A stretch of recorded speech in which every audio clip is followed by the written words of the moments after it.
د ننګرهار والي جلال آباد ښاروال ته د اصلاحاتو او شفافیت سپارښتنې وکړې. د ننګرهار والي حاجي ملا محمد نعیم اخوند د جلال آباد ښاروال حاجي عبدالرازق سیايي او همکارانو سره په ناسته کې د ښاروالۍ په چارو کې د اصلاحاتو او بشپړ شفافیت رامنځته کولو سپارښتنې وکړې. نوموړي په تیر کې د ځینو شویو قراردادونو او یو شمېر نورو چارو د څېړنې او اصلاح کولو لارښوونې وکړې.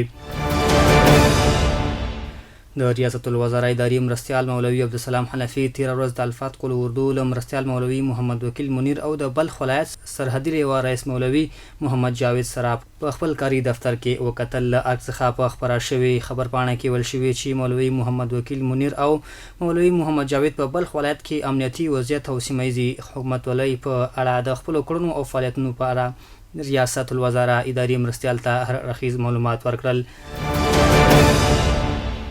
کورنۍ او چارو وزارت په تخار، غزنی، هرات، سرپل او کاپیسا ولایتونو کې د جنایي جرمونو په تور د 12 کسانو د نیولو خبر ورکړی دی. دغه وزارت په یو خبرپاڼه کې ویلي چې دغه کسان په یادو ولایتونو کې په تیرو 4 ساعتونو کې د اخلاقي فساد، غلا، زورونو او ناچله پیسو څخه د ناسمې ګټې اخیستنې په تور نیولي دي.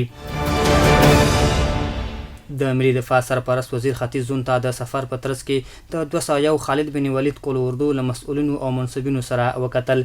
دغه وزارت په یو خبرپاڼه کې ویلي چې په دې کتنه کې د ملي دفاع د وزارت سرپرست مولوي محمد یعقوب مجاهد خلکو سره د لیدنو کتنو په دوام په ختیځ زون کې د 201 خالد بن ولید قل اردو اړوند د هیواد ختیځ زون د وضعیت ارزونه وکړه او د نظم د لا ښه والي او اصلاحاتو د رامنځته کېدو په موخه یې توصیه او لازمي لارښوونې وکړې.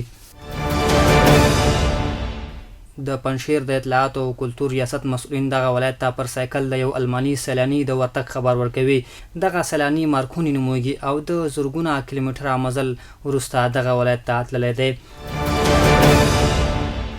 تیره شپه د هلمند د مرکز لشکرګاه ښار په غازي محمد ایوب خان مینه کې د هلمند سیند کلنۍ مشاعره د هلمند والي او په کندهار کې د ځانګړي ځواک قومندان طالب مولوي،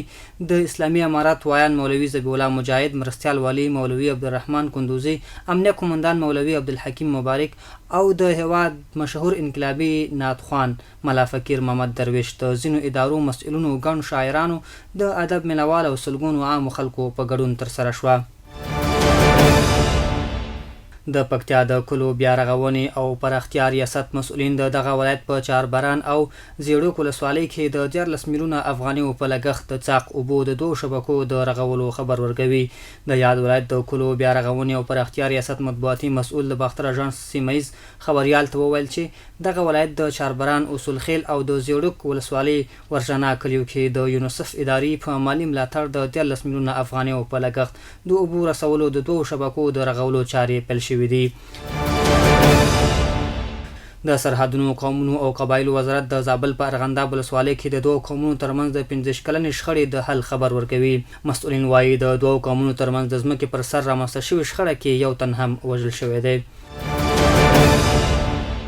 د سعودي عربستان دولتي اژانس تیره ورځ خبر ورکړی چې ټاکل شوي د دغه هیواد د جدي ښار د اوکراین کړکېچ ته د حل لارې موندلو لپاره د خبرو کولو قربوي. اژانس لیکي چې دغه ناسته د سعودي عربستان لوري د خبرو له لارې په اوکراین کې د روان کړکېچ د پای ته رسولو د هڅو په دوام ترسره کیږي چې د بېلابېلو هیوادونو استازي او د ملي امنیت سلاکاران وربلل شوي دي.